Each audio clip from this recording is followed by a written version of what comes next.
जो दिक्पाल है ना, दिक्पाल 10 दिशाओं का भार संभालते हैं। 10 दिशाएं है हमारी, पूरा पश्चिम उत्तर दक्षिण ईशान कोण, नैत्य कोण, अग्नि कोण, वायव्य कोण, ऊपर का और नीचे 10 दिशाएं।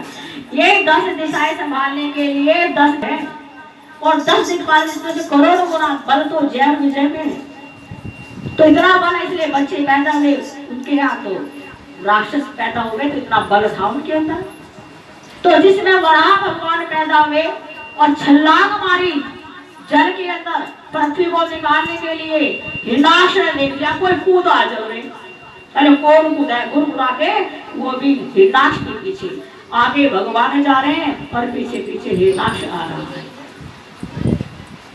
अब भगवान ने पृथ्वी को उठाया, अपनी दाढ़ों पर रखा है, जैसे दाढ़, ऐसे दाढ़ लंबी लंबी दाढ़ थी वराह भगवान की।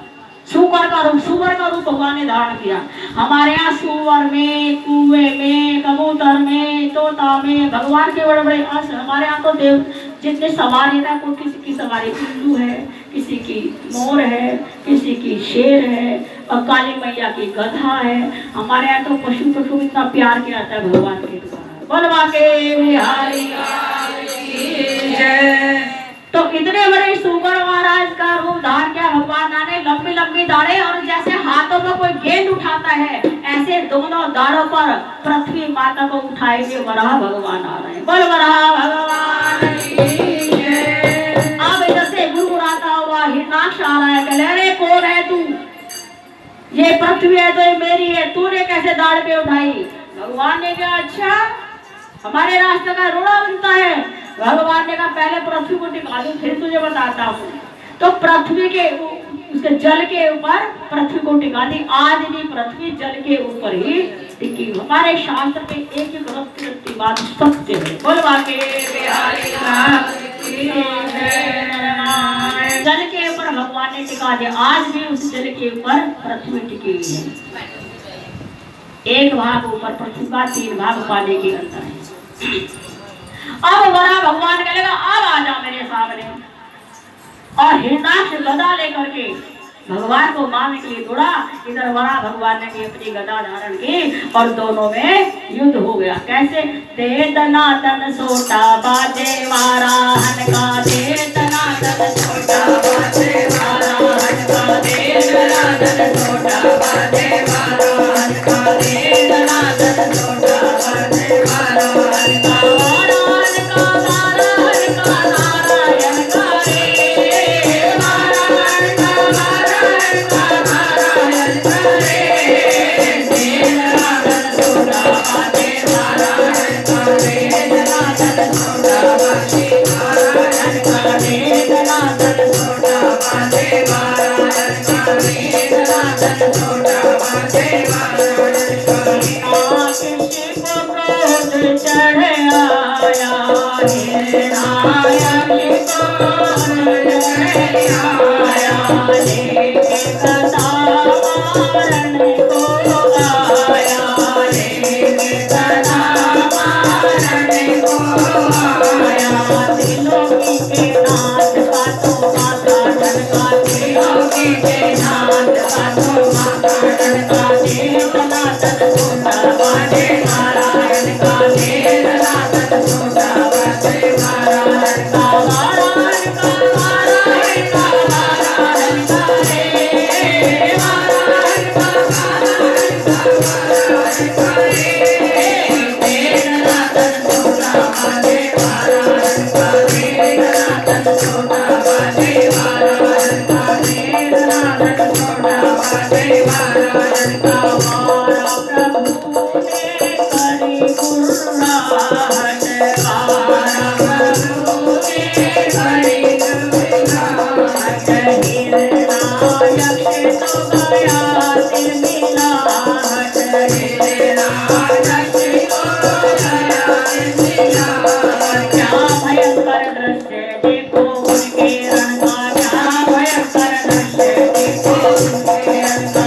दनादन सोटा बाजे नारायण का, दे दनादन सोटा बाजे नारायण का।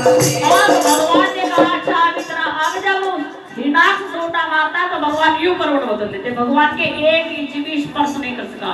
और जैसे भगवान सारी खाल रेशा रेशा करके उधड़ने लगी और खून के छींटे त्वचा फटने लगी, हिरणाक्ष की त्वचा फटने लगी और भगवान के वस्त्र जितने भगवान का शरीर था वो सारी हिरणाक्ष की खून के छींटे भगवान के बदन पर पड़ने लग गई। घुमा घुमा सोते से पीते, घुमा घुमा सोते से पीते, हरि मुख में पड़ी खून की छींटे, हरि मुख में पड़ी खून की छींटे, तन में सारा लाल हो गया कमलायन का, तन में सारा लाल हो गया कमलायन का, तन में सारा लाल हो गया कमलायन का, तन में सारा लाल हो गया कमलायन का, देना तन छोटा वाजे नारायण का, देना तन छोटा वाजे नारायण का, देना तन छोटा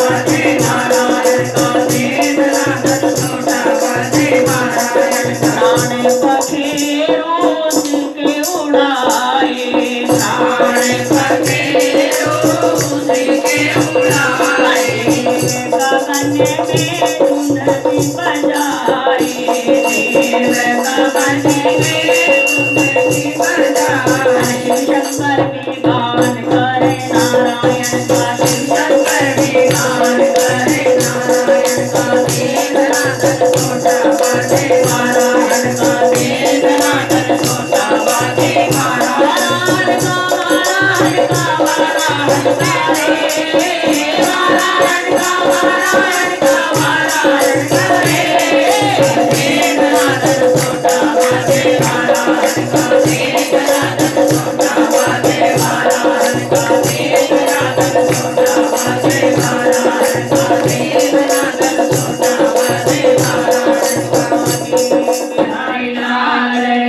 नारायण का, कर दिया। समुद्र का पानी लाल हो गया, भगवान का बदन लाल हो गया और मुख पर ऐसी छींटे पड़ गई जैसे गुलाब के फूल किसने चढ़ा दिया।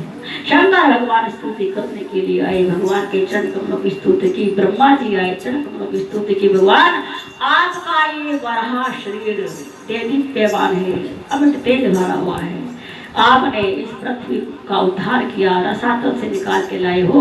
अब इस शरीर को जिस हेतु आपने प्रकट किया था, अब इस शरीर को विलीन भी कर लीजिए। तो भगवान वराह इस पृथ्वी से अंतर ध्यान हो गए। बोल वराह भगवान के अवतार है, वराह अवतार पहला अवतार। जब हिरणाक्ष को मार रहे थे तो भगवान के बदन में सुनहरे सुनहरे जैसे रेशे बाल होते हैं ना, ये रोमकूप, तो रोमकूप जड़े, तो जितने भी रोमावली भगवान की जड़ी वो सारी कुशा बन गई। कुशा क्या बन गई? हमारे यहाँ कुशा का आसन अत्यंत पवित्र माना जाता है कि नहीं? जिसमें यज्ञ होता तो कुशा की अंगूठी पहनाई जाती है कि नहीं? ये परम शुद्ध जो कुशा को धारण करता है, हजार अशुद्धियां भी उसके अंदर प्रवेश नहीं कर सकती। तो कुशा भगवान वराह भगवान के रोमावली है, इससे कुशा बनी। बोल वराह भगवान की, श्री कृष्ण गोविंद। मैत्रेय जी से प्रसन्न पूछा, महाराज एक बात पूछेंगे, आप पूछो। ये जो हिरणाक्ष और हिरण्याकशिपु पैदा हुए, अदिति के पैदा किए, दिति के क्यों हुए? भाई दिति के सब देवता पैदा हुए, 12 आदित्य। देखने में सूर्य एक है लेकिन सूर्य 12 है। इस मास का सूर्य अलग है, असोज मास का सूर्य अलग होगा, कार्तिक मास का। भागवत पढ़ के देखो, 14वें में जो 12वें स्कंद है भागवत के, उसमें लिखा 12 आदित्य, हर एक महीने के लिए एक सूर्य है। देखने में ऐसे नहीं हमें किसी पता नहीं लगता, पर एक समय के लिए, एक मास के लिए एक सूर्य, अगले महीने में दूसरा सूर्य। दीदी के गर्भ में क्यों आए, दीदी के गर्भ में क्यों नहीं आए? इसका भी कुछ कारण है कि हाँ, इसका भी कारण है। कि क्या कारण है? कि मनुष्य जब कुकर्म करता है तो उसका पाप उसके आसपास ही पैदा हो जाता है। सत्कर्म करता है तो सत्कर्म भी फल जाता है। ऐसा क्या कुकर्म हुआ था कि एक समय की बात, महर्षि कश्यप बैठे थे, संध्या वेला का समय था, यज्ञ चल रहा था, तो वो आई तिथि, अरे महाराज क्या माथा फोड़ते रहती हो, जब देखो यज्ञ करते रहे, चलो अंदर, मेरे मन में इच्छा है मैं संतान, अरे संतान पैदा करेंगे, संतान पैदा करने के समय संतान पैदा की जा सकती है, इसमें यज्ञ के लिए महाराज यज्ञ बाद में कर लेना, मेरे मन में इच्छा है मेरा बलधारी पुत्र होने चाहिए। मेरे बलधारी पुत्र भी हो गए, यज्ञ तो पूरा कर दिया, यज्ञ पूरा नहीं होने दिया, हाथ पकड़ के कुटिया के अंदर ले गए, उद्योग किया संतान के लिए।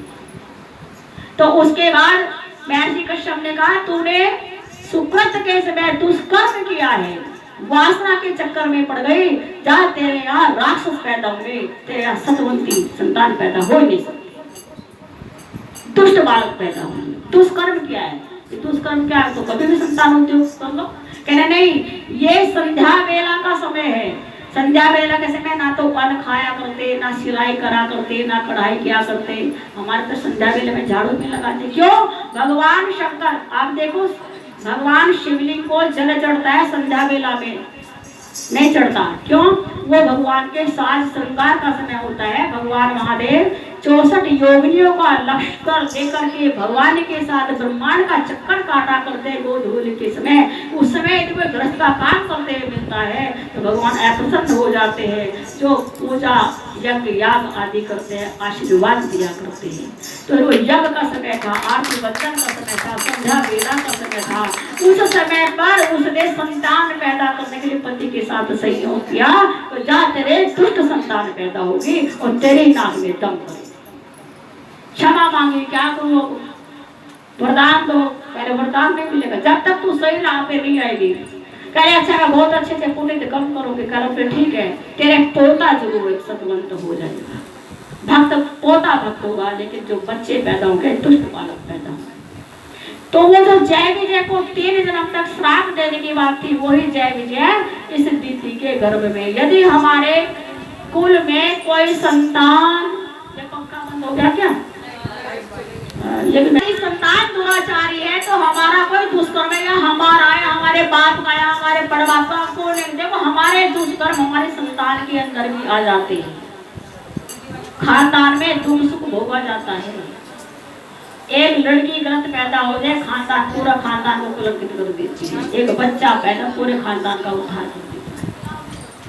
तो तूने ऐसा काम किया है, संतान ऐसी होगी, पर तू विनय कर रही है, स्तुति कर रही, आगे अपना आचरण सुधार लेना। तेरे पुत्र तो दुष्ट हो गए, असुर हो गए, पर तेरा पौत्र भगवान का भक्त हो गया। बोलवा के बिहारी। तो ये कारण था कि हिरण्याक्ष और हिरण्यकशिपु वो जय विजय को जो श्राप मिला था, ये राक्षस बने। अगले जन्म में ये हिरण्याक्ष हिरण्यकशिपु ये रावण और कुंभकर्ण बने, और तीसरे जन्म में यही कंस और दंतवक्त्र बने। ये 3 जन्म, और तीनों को मारने के लिए भगवान को धरती पर आना पड़ा। हिरण्याक्ष को मारने के लिए वराह भगवान को, हिरण्यकशिपु को मारने के लिए नरसिंह भगवान को, रावण को कुंभकर्ण को मारने के लिए राम भगवान को, और शिशुपाल कंस और दंतवक्त्र को मारने के लिए घनश्याम को धरती पर आना पड़ा। 13 जन्म में भगवान के हाथ से उनकी मृत्यु हुई। उसके बाद वो जय विजय अपने द्वारपाल के स्थान पर पहुंचे। बलवा के बिहारी। कहने का तात्पर्य कि देवताओं को भी अपने कुकृत्यों का फल भोगना पड़ता है। मनुष्य तो क्या चीटी भी नहीं है, देवताओं के भी आप उम्र भगवान निकाल देते हैं। देवता भी उस कर्म का फल भोगते हैं, तो हम किस खेत की बोली? बोलवा के बिहारी लाल की श्री कृष्ण कहा। वराह भगवान के बाद भगवान ने कपिल मुनि का अवतार लिया सिद्धों में। अब गीता पढ़ के देखो 11वें स्कंद में 10वें स्कंद में विभूति के नए कहा सिद्धों में कपिल मुनि। तो कपिल भगवान नारायण भगवान ने कपिल पद किया। किसके यहाँ? कर्दम ऋषि के यहाँ। कर्दम ऋषि के यहाँ कैसे संयोग बना भगवान के आने का? तो ब्रह्मा जी, क्योंकि कर्दम ऋषि भगवान ब्रह्मा जी की मानस संतान थे। जैसे दक्ष को आज्ञा दी विवाह करो, ऐसे ही कर्दम मुनि को आज्ञा दी तुम पहले तप करो और तप के बाद विवाह करो, उसके बाद संतान पैदा। तो पहले सृष्टि में नियम था, पहले बच्चे पढ़ते थे, फिर तपस्या करते थे, उसके बाद विवाह होता था, तब संतान होती थी। अब क्या कहते हैं? कर देंगे बुढ़ापे में भजन, बुढ़ापे में हाय हाय निकलते हैं। नहीं बेटा कोई बात, भगवान को पुकार रहे अंतःकरण का, क्या कह रहे हैं? एक नजर देख लो इस तरफ भी प्रभु, एक नजर देख लो इस तरफ भी प्रभु, मेरे घर के